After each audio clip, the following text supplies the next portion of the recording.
What is that expression? Is it start as you mean to go on, or something like that? James Comer had one of his hearings today. Him and Jim Jordan got their clowns together. The circus tent was up.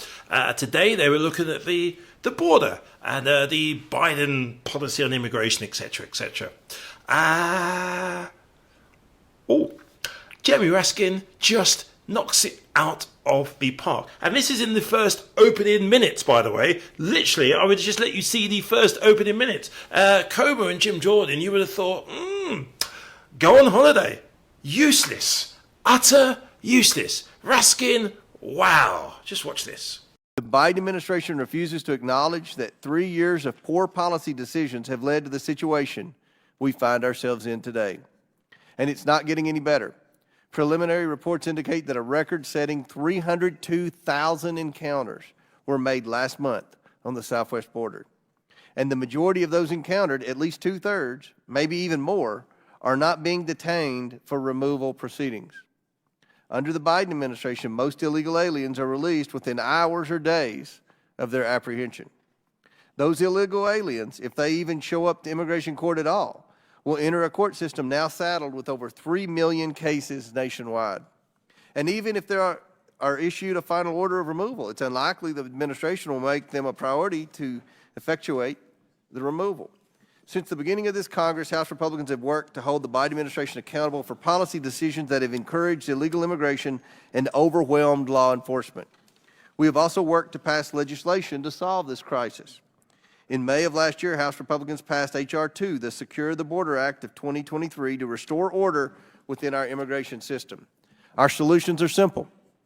Illegal activity on the border must be met with adequate and timely consequences, not a quick release to await years-long removal proceedings where hundreds of thousands of aliens file frivolous or fraudulent applications that create delays for those who truly qualify. Our message to President Biden is this: enforce the law and restore policies that deter illegal immigration. I thank the witnesses for appearing today and look forward to their testimony. I now yield to Ranking Member Raskin for his opening remarks. Mr. Chairman, thank you very much. Today our colleagues are using their first full committee hearing of the year to distract from the depressing reality that they failed to bring forward even a single piece of serious bipartisan legislation, much less a bipartisan bill to improve our immigration system and confront our major challenges on the southern border. The 118th Congress is shaping up to be one of the most unproductive in American history, with only 34 bills signed into law in 2023, a small fraction of the number typically enacted in a year. They simply have no program for America and just operate at the beck and call of Donald Trump. It's become obvious that Trump's party doesn't want immigration solutions at the border. They want immigration problems to run against. The other main issue they used to demagogue, abortion, is no longer available to them because the country's negative response to the Supreme Court's destruction of Roe versus Wade in 2022 demonstrates this is still a country that prizes freedom, rejects theocratic repression, and opposes the MAGA Republicans' eagerness to pass a national law banning abortion rights. So they can't talk about those plans anymore. The cat's got their tongue. So with no positive program on infrastructure, healthcare, education, or anything else to run on, the do-nothing MAGA Republicans are hoping that simply demagoguing the issue of immigration, while not addressing it in any serious way, will be their ticket back to the White House. Then Trump can resume the real work that he wants to accomplish, pocketing for himself and his family tens of millions or billions of dollars from foreign governments like Communist China and the murderous monarchs of Saudi Arabia, the United Arab Emirates, and Qatar, and so on. But they forget that, as with reproductive freedom, the American people have real values on immigration. America is a nation of immigrants, but it's also a nation of laws, and we must make America accessible for lawful immigration while we reduce and discourage unlawful immigration. So where's their plan? The immigration system has been broken for decades. We know that migration surges are provoked by economic and social crisis, war, violence, lack of opportunity, and natural disasters, rather than the specific immigration policies of any particular administration. As we'll hear from our expert witness today from the Cato Institute, scholars across the spectrum have found evidence that it is the strength of our country's labor market, coupled with inadequate pathways to legal migration, that are the domestic factors that best explain the immigration surges that we see. So if we have a record high jobs rate, as we do under President Biden, 4% for 2 years, and a great demand for workers in the country, but far too few legal options for entry to the country, we will be dealing with a lot of unlawful entry. The difficult challenges posed by immigration require comprehensive policy solutions, and that's what Democrats have advanced. On his first day in office, President Biden sent Congress the U.S. Citizenship Act, a strong immigration reform proposal that would modernize and invest in greater border security, expand lawful pathways to immigration and citizenship, address immigrant visa backlogs, and combat the underlying conditions that fuel migration in the first place. Biden has acted to strengthen the American immigration system and enforcement of our border security laws. He ordered the hiring of 300 additional Border Patrol agents, the first hiring increase of such agents in more than a decade which included the big-talking and wall-obsessed Trump administration. The Biden-Harris team is also engaged in coordinated efforts to thwart fentanyl trafficking by making more illicit fentanyl-related arrests in the last 2 years than in the prior 5 years combined. The administration also ended the gratuitously inhumane and failed policies of the Trump administration, including the cruel separation of immigrant families at the southwest border.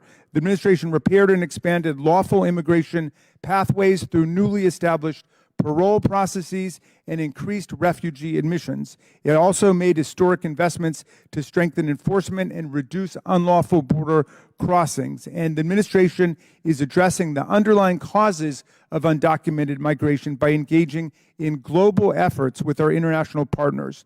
Taken together, these efforts will make it easier to get into America lawfully and a lot harder for people and illicit drugs to get into America unlawfully.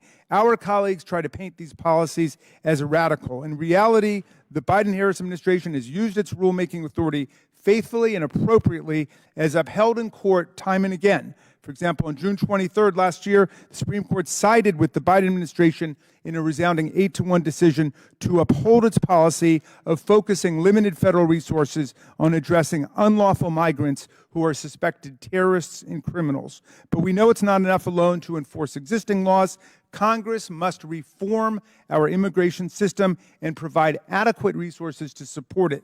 Last Congress, House Democrats passed 5 comprehensive immigration bills that would rebuild our broken system and provide pathways to lawful immigration. But this Congress, the mega majority, refuses to bring forward any of the nearly 70 bipartisan or Democratic immigration reform bills already on the table. Instead of engaging meaningfully on these proposals or approving President Biden's requests for robust border security funding, MAGA Republicans have put forth proposals that range from cruel and unworkable, such as their Child Deportation Act, to nonsensical and strange, such as their proposals to defund the Department of Homeland Security and slash the Secretary's salary to $1. They prefer to waste time and resources than to engage in serious negotiations about policies and funding that would work to strengthen the border. This was made clear last week in their outlandish sham impeachment hearing against Secretary Mayorkas.